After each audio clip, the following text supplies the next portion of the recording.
ऊपर का प्रभाव में आप करती हूँ।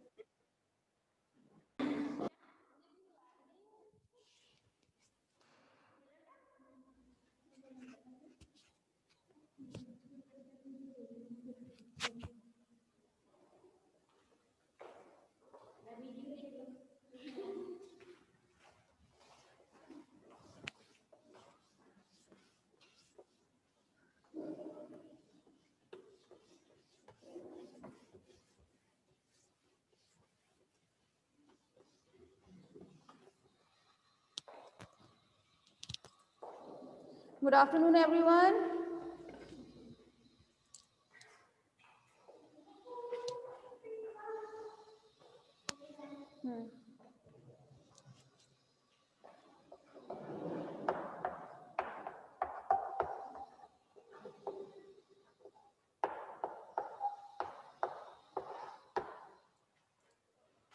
हाँ भाई, सेकेंड ईयर हम लोग बात कर रहे थे एक्सक्रीशन, उत्सर्जन के बारे में। ठीक है, उत्सर्जन में हम लोगों ने स्टडी किया था फैसियोला हेपेटिका।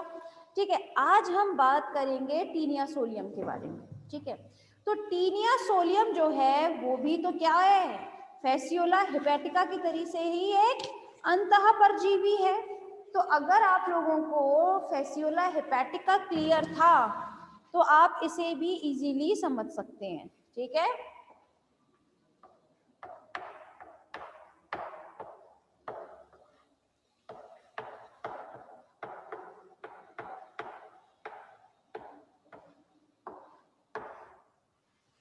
ठीक है, तो चले बात कर लेते हैं टीनिया सोलियम में उत्सर्जन की। देखिए क्लास, अगर हम बात करते हैं टीनिया सोलियम में उत्सर्जन की, तो इसके भी उत्सर्जन तंत्र जो है वो दो पार्ट से मिलकर बना होगा। First is flame cell,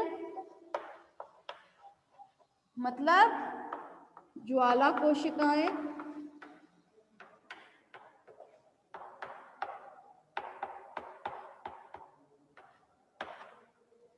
and second is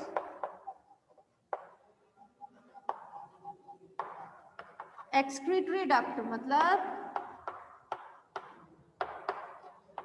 उत्सर्जी वाहिका। ठीक है, इसमें भी ये दो पार्ट से मिलकर बना होता है। मैम साइकन और ओवेन के सिलेबस में नहीं है बेटा जी। देखिए, जो भी आपके सिलेबस में होंगे वो सब आपको बताए जाएंगे, पहली बात। एंड दूसरी बात, जो थोड़े से टफ होती हैं, थोड़े से इम्पोर्टेंट होते हैं, वो आपको थोड़ा जल्दी बताए जाते हैं। ठीक है, वरना तो भी आप लोगों के में पैरामीशियम भी है, मगर पैरामीशियम अभी तक नहीं बताया ना, क्योंकि वो थोड़ा इजी है और आप लोग उसके बारे में ऑलरेडी जानते हैं। तो सबसे लास्ट में बताएंगे तो आप लोगों को समझ में भी बहुत जल्दी आएगा। जो थोड़े टफ होते हैं उनको हम पहले इसलिए लेते हैं कि आप लोग इसको समझ लिए अगर, तो वो समझना बहुत आसान हो जाएगा।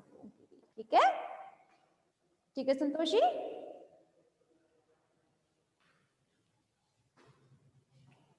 यस, ठीक है। और बाकी रही बात सिलेबस की, तो आप चिंता न करें, सिलेबस तो आप लोगों को पूरा करवाया जाएगा।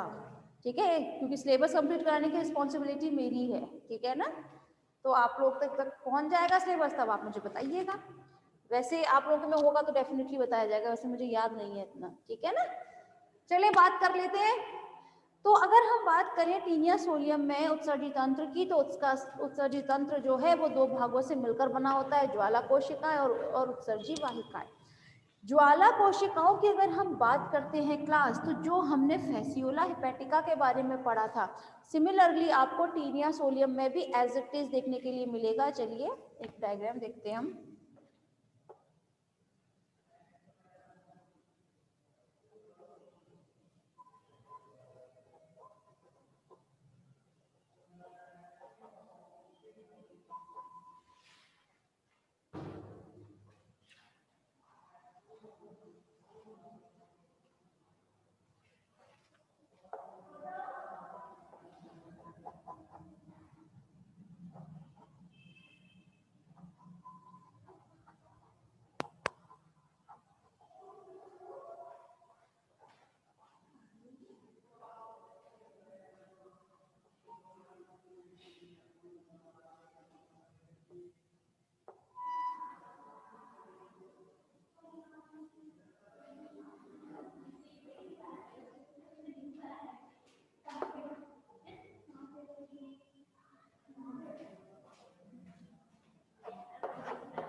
हाँ भाई, सेकेंड ईयर। अब जरा ध्यान दीजिएगा, यहाँ हम बात कर रहे हैं टीलिया सोलियम में फ्लेम सेल की। फ्लेम सेल मतलब ज्वाला कोशिका का यहाँ पे चित्र बनाया गया है।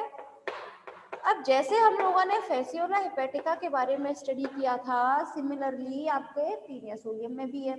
सिर्फ अंतर कितना होता है, इसकी जो ज्वाला कोशिकाएं होती हैं वो क्या रूपांतरण होती हैं, वो होती हैं आपके पैरेनकाइमस कोशिकाएं जो होती हैं, ठीक है ना, जो पैरेनकाइमल कोशिकाएं होती हैं उन्हीं का ये रूपांतरित रूप होगी ये, ठीक है ना। इसका रूपांतरित रूप होती है पैरेनकाइमल कोशिकाओं की।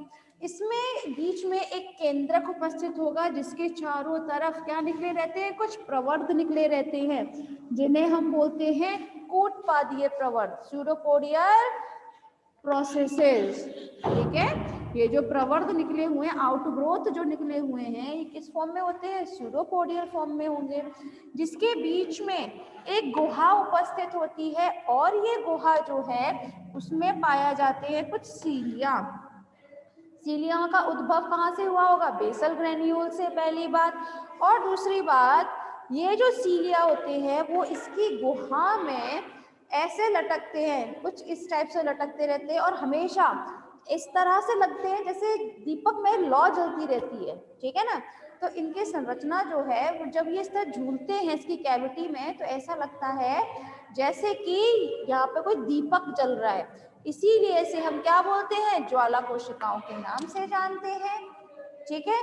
बाकी तो आप लोग को ऑलरेडी बता ही चुके थे भाई, यहाँ पर पैरेनकाइमा से ये जो आप ये देख रहे हैं गोले गोले, एक्चुअली ये है एक्सक्रीटरी जो कोर्सेज होते हैं। ग्लोब्यूल्स ऑफ एक्सक्रीशन से मतलब है जो भी एक्सक्रीटरी पोर्शन होगा, जो भी इसके अमीनो एसिड या फिर जो भी इसके एक्सक्रीटरी प्रोडक्ट है, जनरली ये अमोनियम फैटी एसिड का एक्सक्रीशन करेगा ये, तो वो सब चीजें यहाँ प्रवर्धों के द्वारा अंदर आ जाती हैं, जहाँ पे से ये जो सीलिया है वो उन्हें बाहर भेजेंगे और ये बाहर की तरफ कहाँ खुलेंगी, केशिकाओं में खुलती है। ये जो आप सीलिया देख रहे हैं आगे की तरफ जाकर कहाँ खुलती है, केशिका मतलब कैपिलरीज में,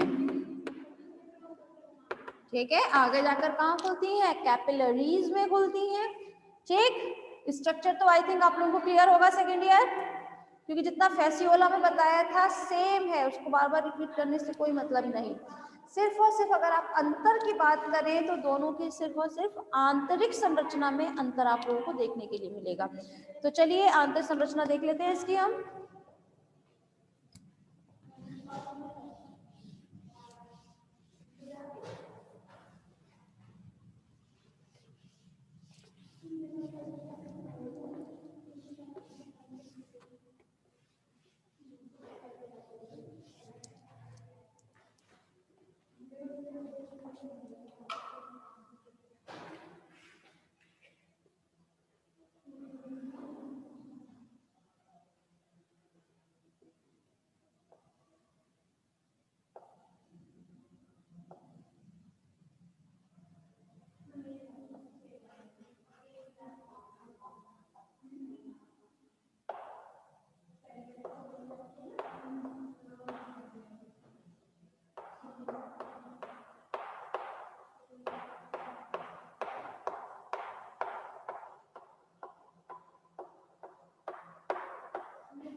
हाँ भाई, सेकंड ईयर जरा समझिएगा, यहाँ हम बात कर रहे हैं टीनिया सोलियम में उत्सर्जित तंत्र के बारे में। तो यहाँ पर हमने पहले किसके बारे में बात कर ली थी? ज्वाला कोशिकाओं के बारे में। यहाँ पर ये जो आप डायग्राम देख रहे हैं, ये टीनिया सोलियम का ये अग्रभाग है और ये उसका पश्च भाग, ठीक है। यहाँ पर एक साथ जो दो डायग्राम बनाए हुए हैं, ये इसका अग्रभाग है टीनिया सोलियम का और ये इसका पश्च भाग का बनाया हुआ है। तो सबसे पहले जब हम बात करते हैं इसमें उत्सर्जित तंत्र की, तो ये किसका रूपांतरित रूप होगा? आपका पैरेन्काइमल कोशिकाओं का होगा, ठीक है। इन पैरेन्काइमल कोशिकाओं से जो फ्लेम सेल्स बनती हैं, तो उनमें से निकलती हैं 4 अनुदैर्घ्य उत्सर्जी नलिकाएं,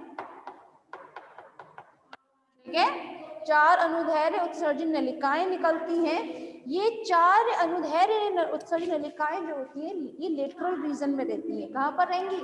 लेटरल रीजन में। समझिएगा, ये है, सपोज कीजिए आपका कोई टीनिया सोलियम, इसका ये बहुत लंबा है, ये इसका एंटीरियर पोर्शन दिखाया गया है जस्ट, ठीक है। तो इसमें जो साइड में उपस्थित होंगी, यहाँ साइड में, ठीक है।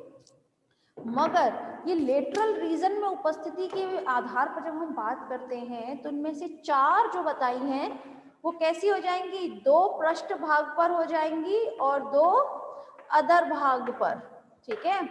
2 डॉर्सल व 2 वेंट्रल, इसी तरह से हो जाएंगी। ध्यान दीजिएगा, यहाँ पर ये 4 बनाई है, 1 2 3 4, ठीक है ना। 4 उत्सर्जन नलिकाएं जो बनाई है, होती तो ये पार्श्व में है, साइड में है, लेकिन इनमें से कैसी होंगी?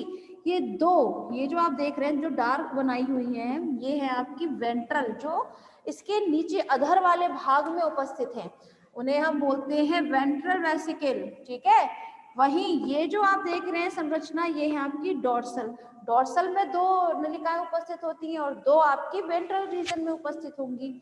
लेकिन एक बात ध्यान दीजिएगा, ये जो अग्रभाग है, यहाँ पर मैंने 4 नलिकाएं ड्रॉ की हैं, 1 2 3 4, ठीक। लेकिन इसके पश्च भाग में सिर्फ और सिर्फ 2 ही नलिकाएं मैंने यहाँ पर ड्रॉ की हुई है। तो यहाँ पर देखने वाली बात ये है कि ये जो डॉर्सल वेसल्स होती है, ये दिख रही है डॉर्सल वेसल्स, ये डॉर्सल वेसल्स कुछ ही सेगमेंट के बाद, आप लोग जानते हैं कि जब टीनिया सोलियम होता है, इनका शरीर जो है वो कैसा होता है? खंडित होता है। लेकिन खंडित भी कैसे होगा? सुपरफिशियल सेगमेंटेशन होगा, मतलब सतही प्रकार का इसमें देखने को मिलेगा। तो कुछ ही खंडों के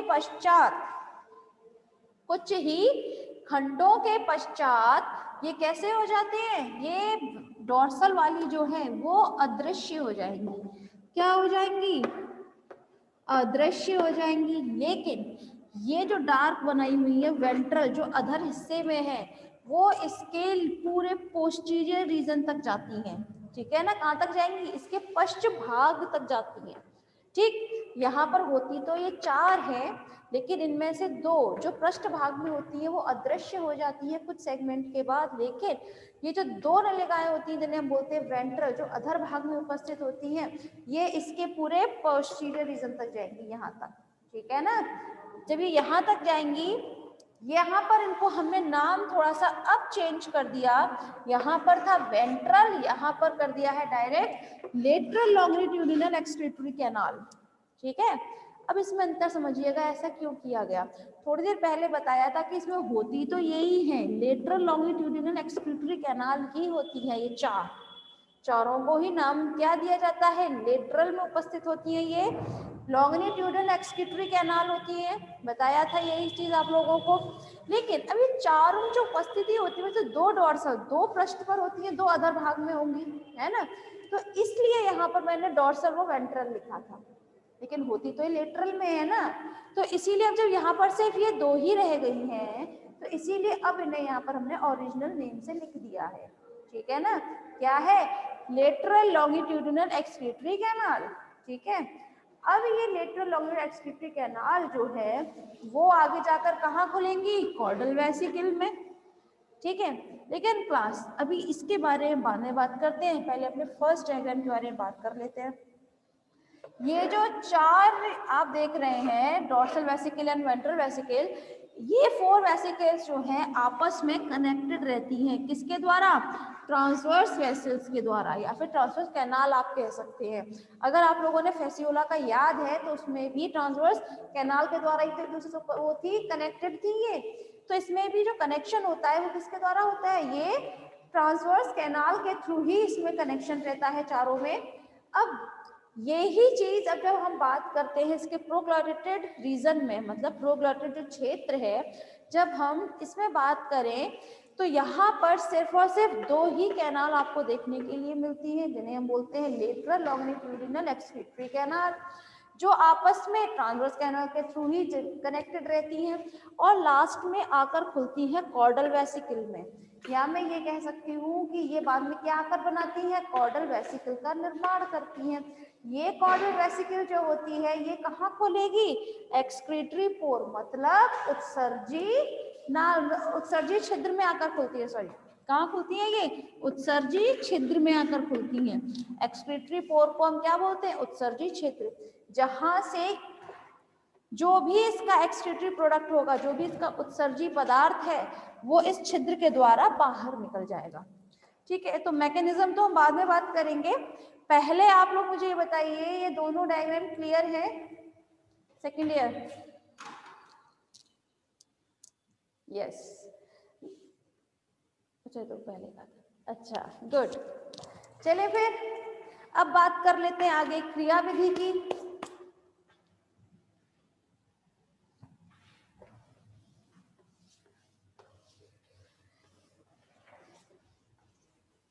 देखिए क्लास, जैसा फेसियोला हेपेटिका में था क्रियाविधि, सिमिलरली सोनस्टीनिया में भी सेम है।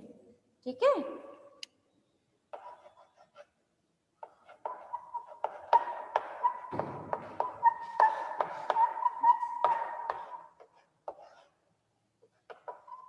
सबसे पहले जो भी इसके उत्सर्जी पदार्थ हैं, ठीक है, वो कहाँ मिश्रित किए जाएंगे,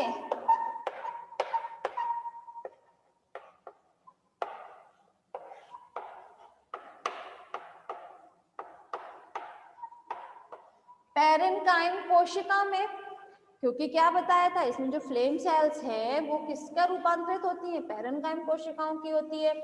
अब ये पैरेन्काइम कोशिका जो है यहाँ से कौन ले लेगा उत्सर्जी पदार्थों को, इनकी फ्लेम सेल मतलब ज्वाला कोशिकाएं, ज्वाला कोशिकाओं में चला गया ये। ज्वाला कोशिकाओं के बाद ये ज्वाला कोशिकाएं आगे जाकर केशिकाओं में खुलती हैं, कैपिलरीज में, है ना। तो केशिकाओं में गया, ज्वाला कोशिका में भी सीलिया जो प्रेजेंट थे उन्होंने उत्सर्जी पदार्थों को कहाँ भेज दिया, केशिकाओं में। केशिका से फिर ये कहाँ जाएगी, ये जाती है अनुदैर्ध्य वाहिका में, या फिर अनुदैर्ध्य उत्सर्जी वाहिका आप लिखिए। ठीक है। अनुदैर्घ्य उत्सर्जी वाहिका, ये जो अनुदैर्घ्य उत्सर्जी वाहिका है यहां से ये कहाँ जाएगी आपकी कॉर्डल वेसिकल में, है ना, कहाँ जाती है कॉर्डल वेसिकल में, जहां से ये जाती है एक्सक्रीटरी पोर में। एक्सक्रीटरी पोर मतलब उत्सर्जी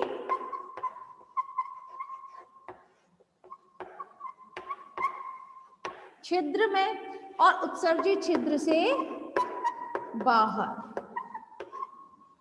ठीक है, तो ये लीनियर डायग्राम बनाया गया है यहाँ पर क्रियाविधि का। तो जैसा हम लोगों ने फैसियोला हेपेटिका के बारे में पढ़ा था वही चीज हम लोगों को टीनिया सोलियम में, कहीं कोई चेंज आप लोगों ने नहीं देखा होगा। देखिए इसमें उत्सर्जी पदार्थ जो है पैरेन्काइम कोशिकाओं में भेजे जाते हैं। पैरेन्काइम कोशिकाओं से उन्हें कौन ले लेता है, ज्वाला कोशिकाएं। ज्वाला कोशिकाओं में जो सीलिया उपस्थित होते हैं, ये सीलिया उन्हें आगे कहाँ भेजेंगे, केशिकाओं में। केशिकाओं से होते हुए उत्सर्जी पदार्थ जाते हैं अनुदैर्घ्य उत्सर्जी वाहिका में। अनुदैर्घ्य उत्सर्जी वाहिका से कहाँ जाएंगे, कॉर्डल वेसिकल में। कॉर्डल वेसिकल से उत्सर्जी क्षेत्र में, उत्सर्जी क्षेत्र से बाहर। क्लियर, सेकेंड ईयर क्लियर है मैम, चैट बॉक्स में। हाँ भाई, हाँ ठीक है भाई। सेकेंड ईयर सभी को समझ में आ गया ना ये लीनियर डायग्राम।